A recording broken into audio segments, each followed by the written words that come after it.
In today's episode, what we're going to be focusing on is how to improve your sports performance. That's it. We're going to be focusing on ways in which you can perform better in your sport. So don't go anywhere. I'll be with you very shortly.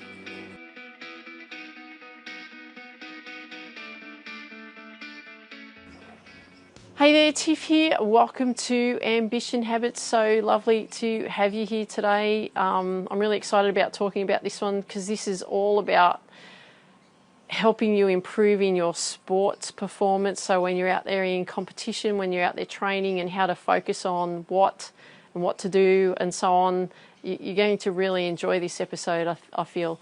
I'm actually going to read a lot of it for you from here because I've got so many notes on there and there's so much information I want to get to you. So I'm actually going to read it to you today, this one, because I think it's really important that we get the gist and really understand ways in which you can then improve your performance when you're out there competing in your sport.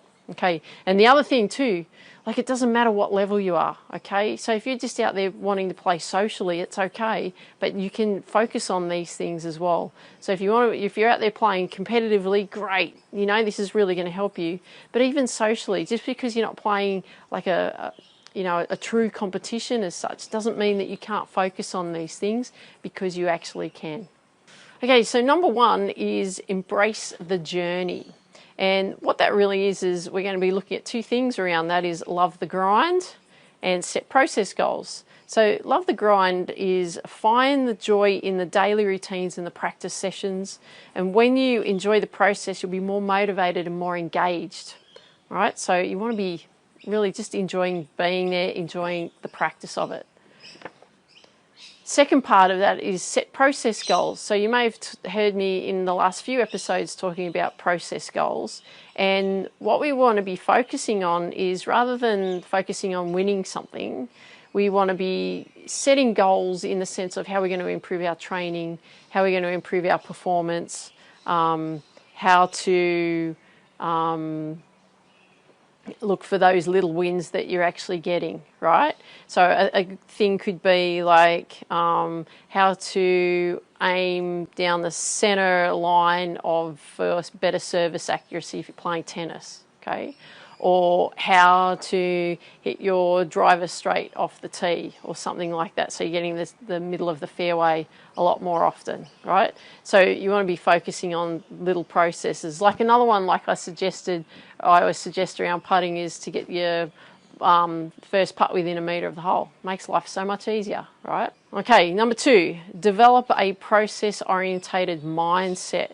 So it's really, what we're talking about here is being mindful and setting daily intentions. So when we're mindful, what we're doing is we're actually being present in the session, right? So you're actually focused in on what you're doing. You haven't, you're not dreaming off into another world, thinking about all these other things that you need to be doing, versus being focused in the moment of actually what you're doing.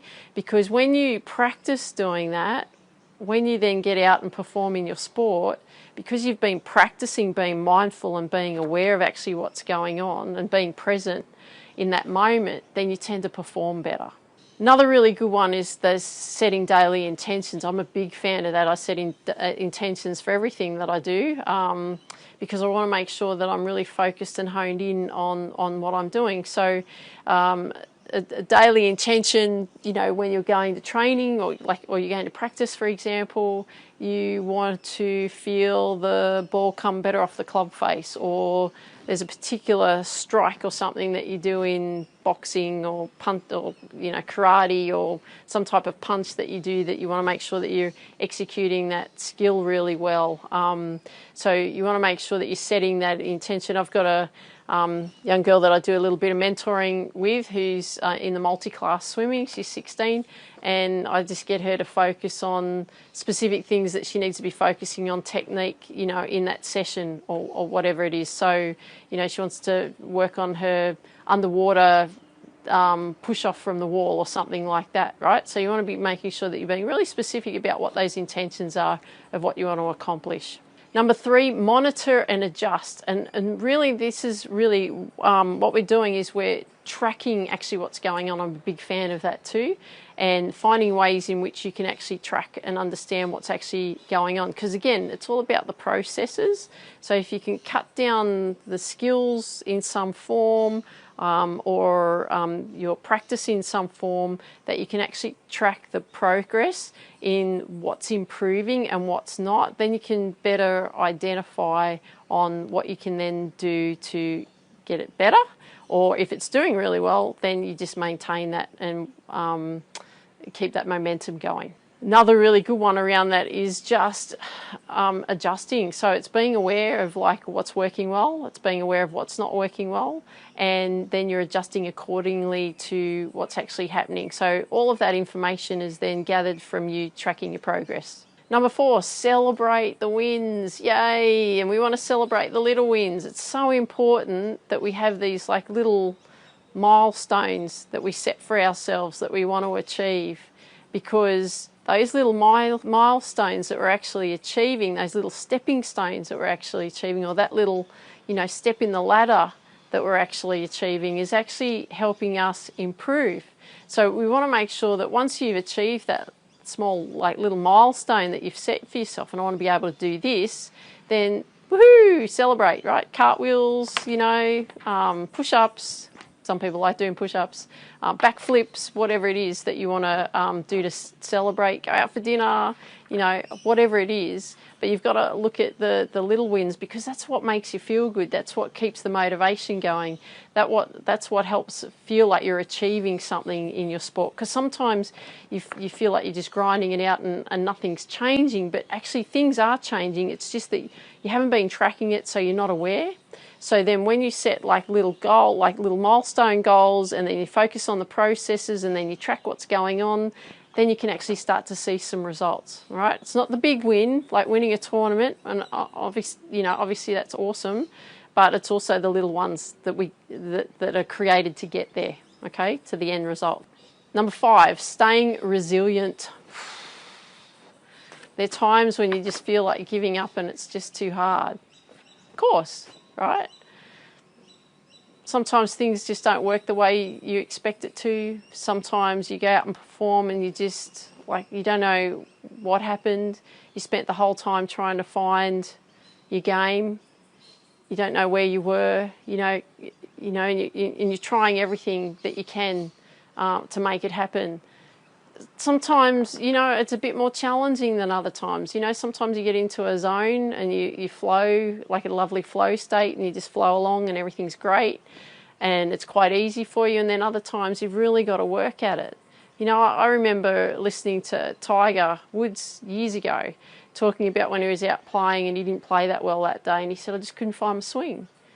And I was like, yeah, I understand that, because, obviously I'm a golfer as well, but it's finding the feel. So if you've been really working on your skill level in your sport, then you'll know exactly what I'm talking about, because sometimes it's just a bit harder to find. And usually I find you're a bit more intense about it. So you need to make sure that you relax and calm down a bit more, maybe swing a bit slower, do something a bit slower if you can. Try and hone in your focus a bit better, but also just, you want to make sure you're relaxing your mind more, because we do have some setbacks at times. We do have to overcome the frustrations at times, and that's a really good way to manage that.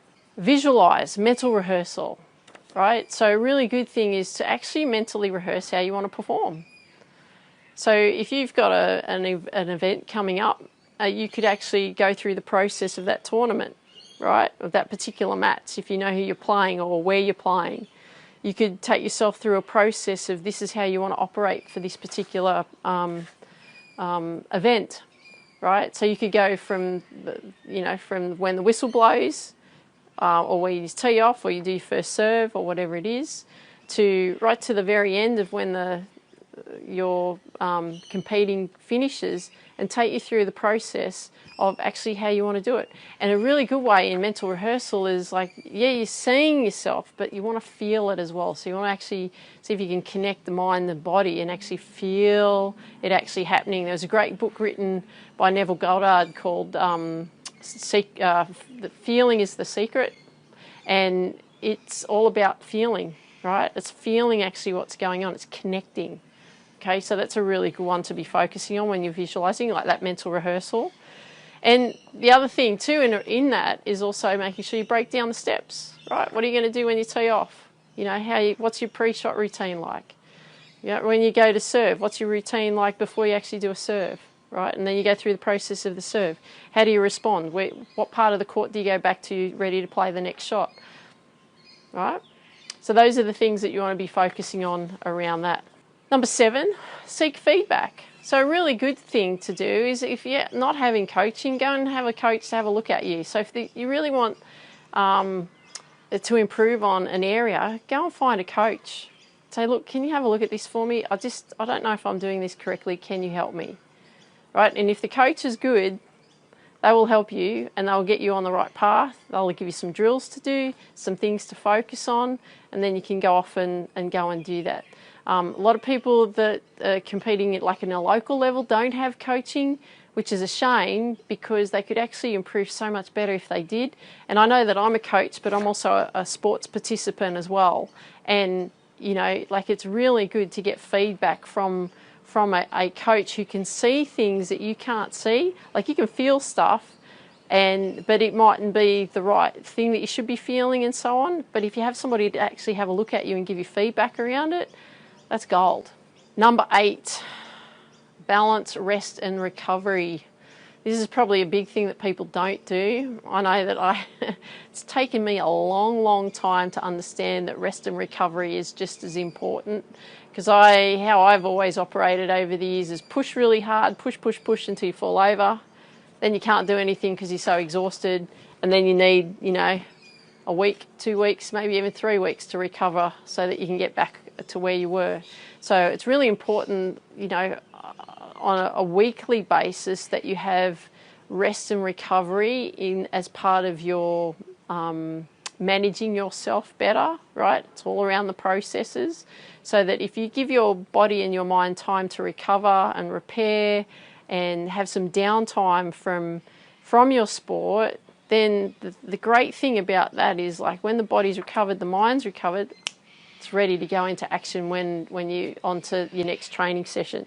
But if you keep pushing day after day after day after day and you never have a break, then you're in a lot of trouble. I can guarantee that. So we need to make sure that we're looking after the body, okay?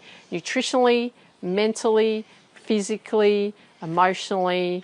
There's so much around that. I'm a big fan of self-care, especially as I get older. It's so important to make sure that you're looking after your body as you get older as an athlete, because, you know, we get a few little niggles here and there, so we need to make sure that we're managing those as well, so that we are